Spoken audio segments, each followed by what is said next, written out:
Patrick Kluivert menunjukkan kepercayaan diri tinggi jelang dua laga penting yang akan dijalani timnas Indonesia.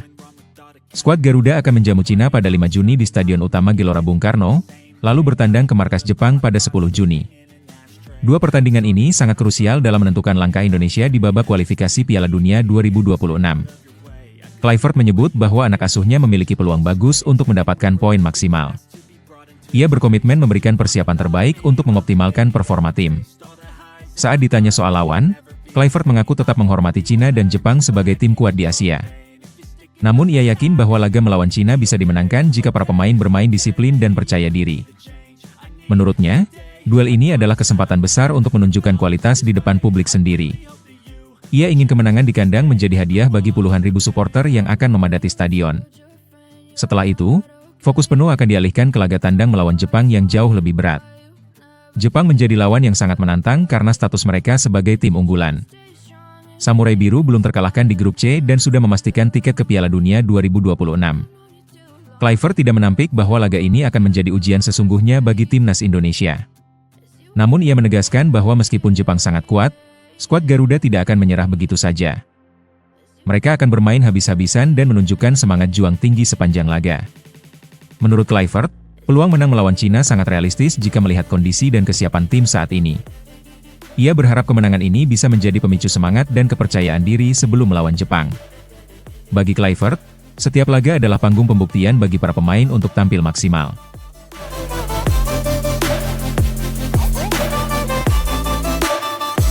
Piala AFF resmi berganti nama menjadi ASEAN Hyundai Cup setelah menjalin kerjasama dengan Hyundai sebagai sponsor utama.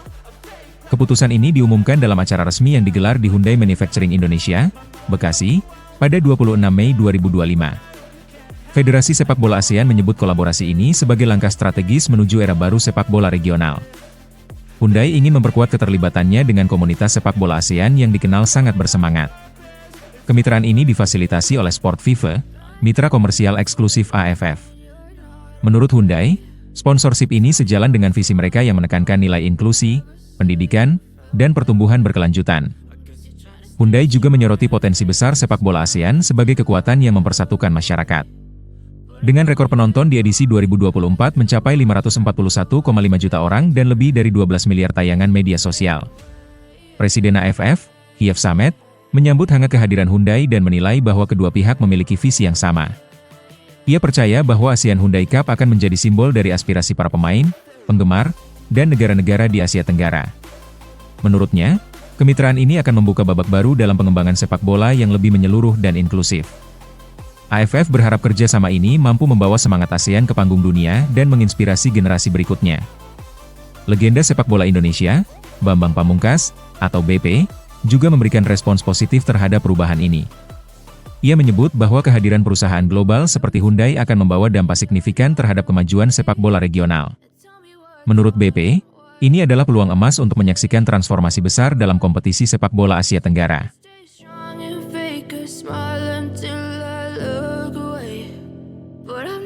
Tom Hai dikabarkan akan segera bergabung dengan Bali United. Saat ini, Tom Hai berstatus bebas transfer setelah memutuskan tidak memperpanjang kontraknya dengan Almere City. Dengan usianya yang sudah memasuki kepala 3, peluang besar terbuka baginya untuk menutup karir di Indonesia. Kehadiran asisten pelatih Bali United Jeffrey Denistalan yang berasal dari Almere City membuat kabar ini semakin kuat. Tom Hai dan Jeffrey sudah saling mengenal, sehingga proses adaptasi di Bali United diprediksi akan berjalan lancar. Selain faktor pelatih, Bali United memang memiliki sejarah mendatangkan pemain naturalisasi dari Belanda. Kehadiran pemain-pemain berpengalaman tersebut sukses membantu Bali United meraih 2 gelar juara Liga Indonesia. Tom Hai tentu bisa melanjutkan tradisi tersebut dengan memberikan kontribusi penting bagi tim. Koneksi budaya dan bahasa juga bisa mempercepat penyesuaian dirinya di lingkungan baru. Keindahan Pulau Bali menjadi daya tarik tersendiri bagi Tom Hai jika benar bergabung dengan Bali United. Selain pesona alam, lokasi Bali yang dekat dengan Jakarta juga akan memudahkan komunikasi dan mobilitas. Kesempatan bermain di Bali United dapat menjadi langkah strategis untuk mempertahankan performa dan memperkuat posisi di skuad Garuda. Bali United saat ini tengah bersiap menghadapi musim baru dengan ambisi besar untuk meraih prestasi tertinggi di Liga 1. Kehadiran Tom Hai bisa menambah daya gedor tim serta meningkatkan kualitas skuad secara keseluruhan. Selain itu, nama besar dan pengalaman internasionalnya akan memberikan motivasi tambahan bagi pemain muda Bali United. Rumor ini tentu dinanti-nanti oleh para penggemar sepak bola Indonesia yang ingin melihat bintang timnas tampil maksimal di kancah domestik.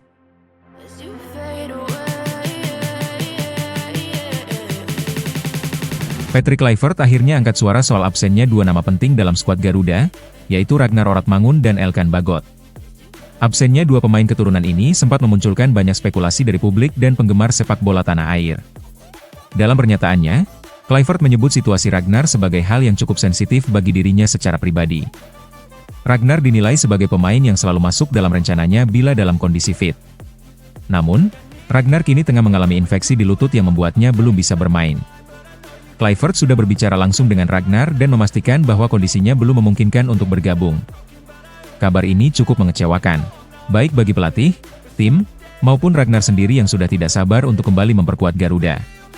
Absennya Ragnar menjadi kehilangan besar di lini tengah timnas Indonesia, terutama menjelang laga penting melawan Cina dan Jepang. Berbeda dengan Ragnar, Elkan Bagot sebenarnya dalam kondisi fisik yang baik, tetapi memutuskan untuk tidak bergabung karena alasan pribadi. Elkan dikabarkan masih fokus mempertahankan posisinya di klub tempatnya bermain saat ini. Menurut Kluivert, keputusan Elkan ini sudah dikomunikasikan jauh sebelum laga kualifikasi sebelumnya. Ia memahami kekhawatiran Elkan tentang persaingan di level klub dan menghormati pilihannya untuk tetap di sana sementara waktu. Sebagai gantinya, Kluivert memberikan kesempatan kepada pemain lain yang kini mengisi posisi tersebut. Ia menegaskan bahwa ini adalah peluang bagi pemain lokal atau muda untuk membuktikan diri di level internasional. Kluivert ingin para pemain tahu bahwa pintu timnas terbuka untuk mereka yang siap dan berkomitmen.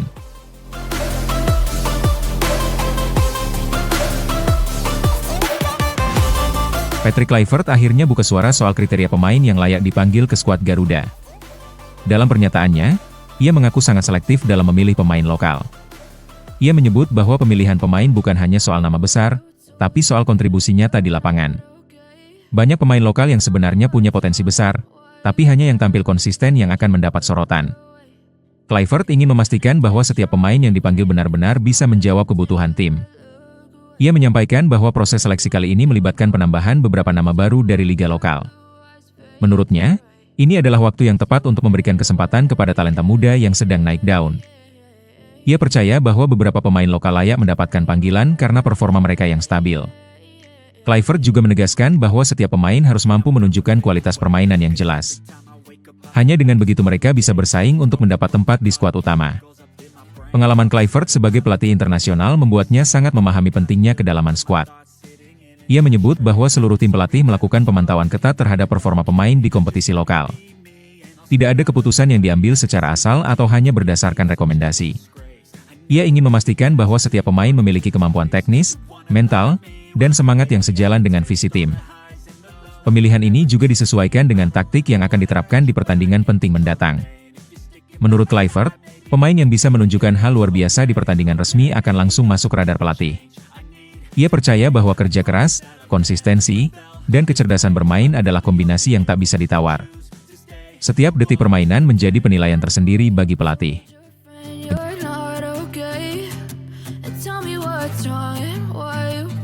Patrick Kluivert membuat keputusan mengejutkan dengan memanggil Beckham Putra untuk bergabung bersama timnas Indonesia. Langkah ini diambil menyusul cedera yang dialami oleh Septian Bagaskara saat membela Dewa United melawan Persis Solo. Septian hanya bermain selama 45 menit sebelum akhirnya ditarik keluar, dan absen pada laga selanjutnya melawan PSBS Biak. Kluivert menegaskan bahwa pemanggilan Beckham bukan keputusan spontan, tapi murni karena kebutuhan tim dan kondisi pemain yang ada. Sebagai pengganti, Beckham Putra dianggap pilihan yang ideal karena performanya yang stabil bersama Persib Bandung. Pemain muda ini telah menjadi bagian penting dari tim juara Liga 1 dan menunjukkan kemampuan bermain di berbagai posisi lini tengah dan serang. Kluivert mengatakan bahwa Beckham adalah pemain yang bisa diandalkan untuk pertandingan penting melawan Cina dan Jepang. Kemampuannya dalam menusuk ke pertahanan lawan serta kecepatannya menjadi nilai lebih yang sangat dibutuhkan Garuda. Tim pelatih melihat Beckham sebagai sosok fleksibel yang mampu mengisi celah antar lini. Posisi yang biasa dia mainkan dianggap krusial dalam skema permainan Kluivert. Musim ini, Beckham mencatatkan 6 gol dan 3 assist dari 29 pertandingan bersama Persib. Statistik ini cukup untuk meyakinkan Kluivert bahwa Beckham layak diberi kesempatan membela timnas. Selain teknis, kehadiran Beckham juga membawa semangat baru karena ini merupakan panggilan penting dalam karirnya. Beckham diharapkan bisa langsung beradaptasi dan memberi dampak positif selama pemusatan latihan berlangsung. Kluivert menyebut bahwa pemain asal Bandung itu memiliki kemampuan luar biasa dan pantas berada di skuad Garuda. Dengan 2 laga berat melawan Cina dan Jepang di depan mata, timnas butuh pemain yang bisa tampil berani dan kreatif.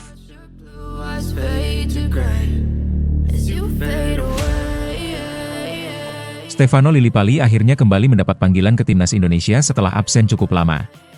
Pemain Borneo FC ini terakhir kali membela Garuda pada September 2023, saat tim masih ditangani oleh Sintayong. Sejak saat itu, namanya tak pernah lagi masuk dalam daftar panggilan pelatih asal Korea Selatan tersebut. Banyak yang menduga bahwa faktor usia menjadi salah satu alasan utama absennya Lillipali dari tim nasional. Di usianya yang kini 35 tahun, kesempatan kembali bermain di level internasional tentu sangat berharga.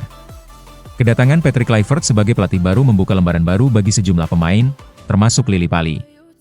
Kluivert memanggil Lillipali untuk ikut serta dalam pemusatan latihan di Bali.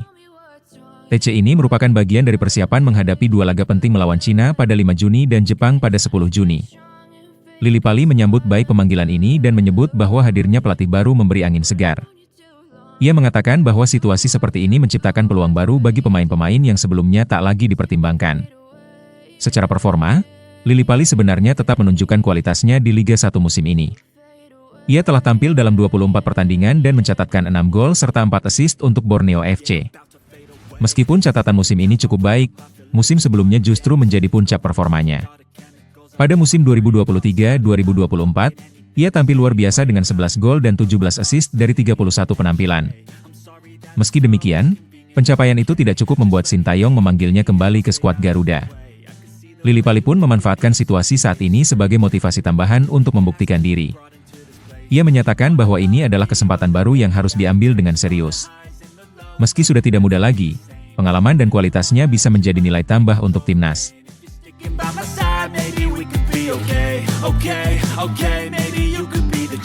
Timnas U17 Indonesia resmi tergabung dalam grup H Piala Dunia U17 bersama Brasil, Honduras, dan Zambia.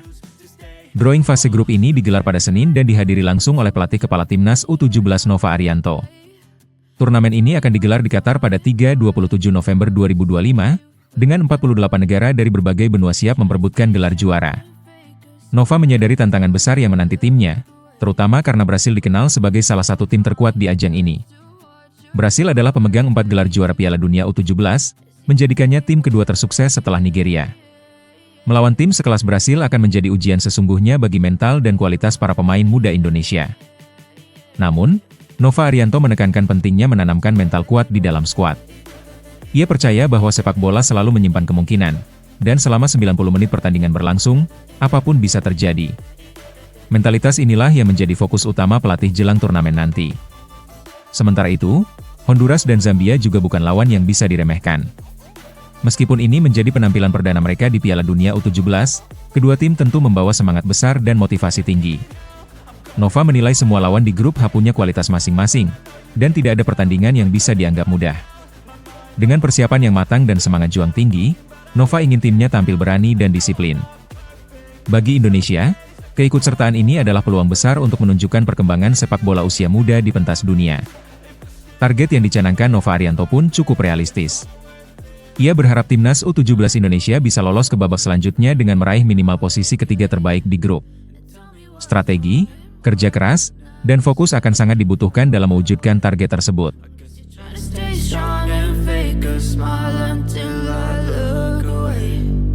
Timnas Indonesia dipastikan tidak akan mengirimkan pemainnya untuk memperkuat tim ASEAN All-Stars dalam laga melawan Manchester United.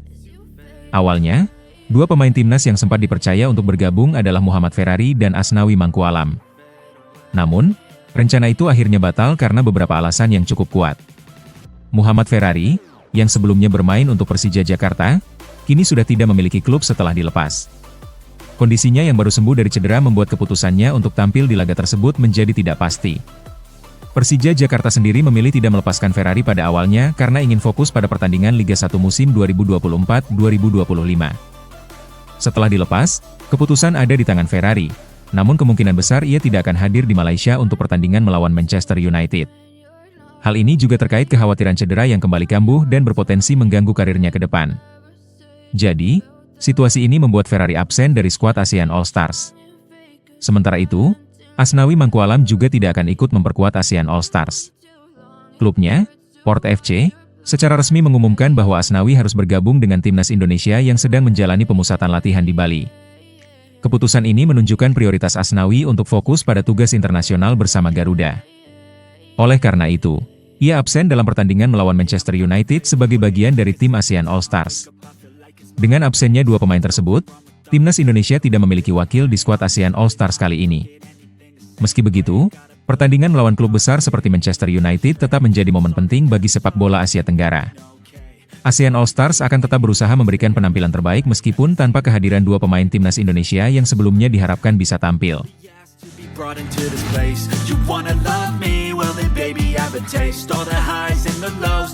Shine Patinama menunjukkan optimisme tinggi menjelang laga timnas Indonesia yang akan digelar bulan Juni mendatang.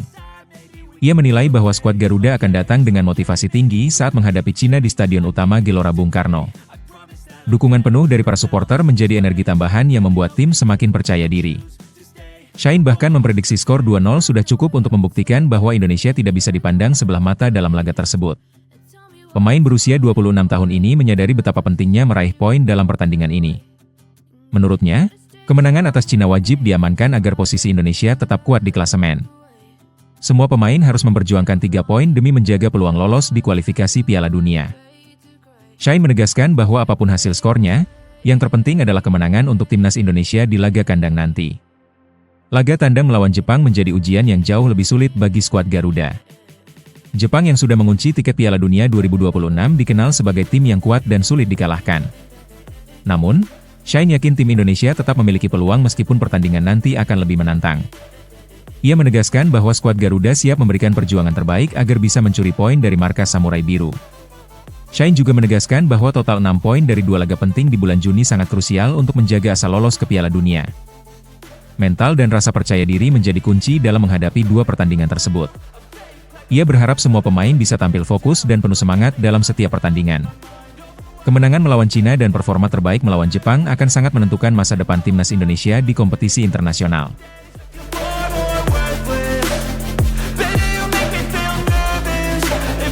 Mads Hilger kembali mendapatkan kabar kurang baik jelang laga penting melawan Cina. Hilger mengalami cedera saat timnya bertanding melawan Ajax Amsterdam pada 18 Mei lalu. Pada pertandingan tersebut, ia hanya bermain selama 45 menit sebelum akhirnya ditarik keluar karena kondisi fisiknya yang kurang fit. Kinerja Mads Hilger di laga itu mendapat kritik tajam dari pengamat sepak bola Belanda yang menilai penampilannya kurang maksimal dan terkesan terlalu percaya diri. Pelatih FC Twente Joseph Oosting angkat bicara terkait kondisi Hilger. Ia mengungkapkan bahwa sang pemain sedang tidak dalam kondisi terbaik karena mengalami ketegangan otot hamstring dan masalah pada selangkangan.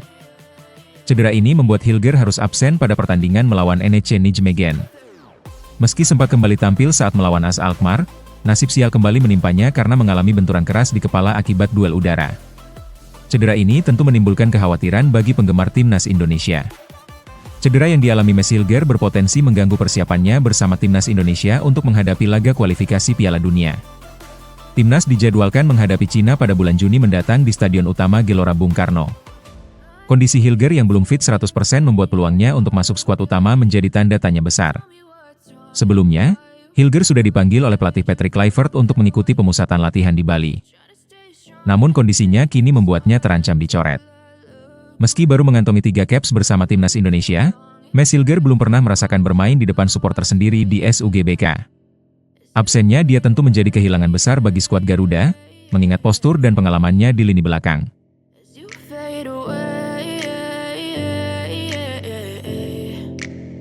Rizky Ridho akhirnya buka suara soal rumor karirnya di luar negeri, khususnya di Eropa. Sebelumnya, kabar ini mencuat setelah rekannya di timnas Indonesia, Ragnar Oratmangun, bahkan mengajaknya untuk mencoba peruntungan di benua biru. Meski begitu, Rizky Ridho menegaskan bahwa keinginannya berkarir di luar negeri sudah ada jauh sebelum ajakan dari Ragnar. Ia sempat mengungkapkan bahwa dulu sempat tertarik untuk bermain di Thailand dan sudah banyak bertanya kepada Yanto Basna yang berkarir di sana. Rizky Ridho menjelaskan bahwa saat ini dirinya masih terikat kontrak dengan Persija Jakarta hingga 2026, sehingga ia belum berencana pindah klub. Ia menegaskan pentingnya menghormati komitmen dengan Persija sebelum mengambil keputusan besar. Jika memang ada tawaran dari klub luar negeri, Rizky Ridho meminta agar pihak-pihak terkait berdiskusi terlebih dahulu dengan Persija untuk mengurus proses transfer secara profesional. Selain itu, Ridho juga membuka peluang untuk berkarir di Eropa di masa depan, tetapi saat ini ia memilih fokus pada timnya dan kontraknya di Indonesia. Ia mengingatkan bahwa kepergian ke luar negeri tidak bisa dilakukan secara mandiri tanpa persetujuan klub. Hal ini menunjukkan sikap profesionalnya sebagai pemain yang menghargai kontrak dan proses transfer resmi.